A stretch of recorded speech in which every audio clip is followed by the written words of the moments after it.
Welcome to part 10 of HTML tutorial. So in this video, I will talk about HTML iframe tag. So we use iframe tag for displaying the web page within our web page.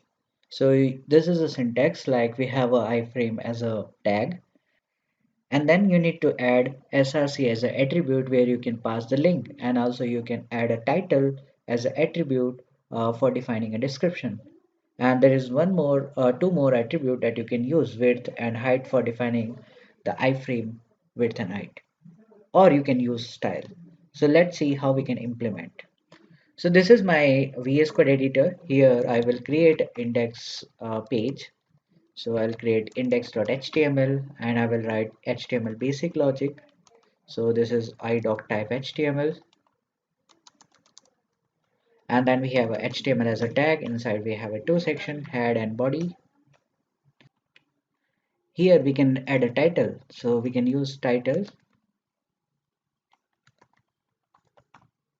and here we can add a title like iframe tag or iframe in HTML.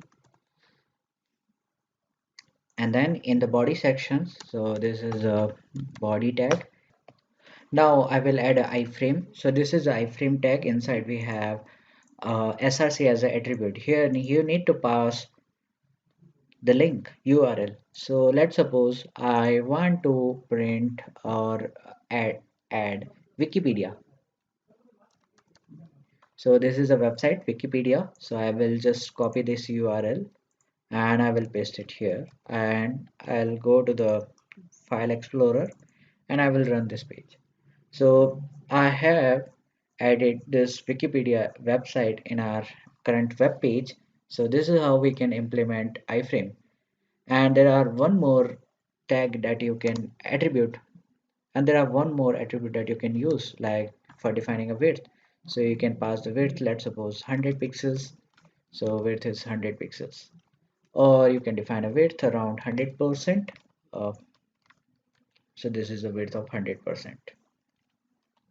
And similarly here you can also define an attribute like height. You can provide a height 300 pixels.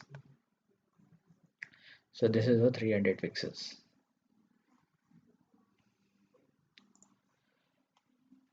And you can apply more CSS property if you know the CSS. So you can add a style as a attribute, and here you can define like border like 0, so there will be a no border. So this is how we can implement iframe in our website. Next video I will talk about iframe, and thank you for watching. See you in the next video.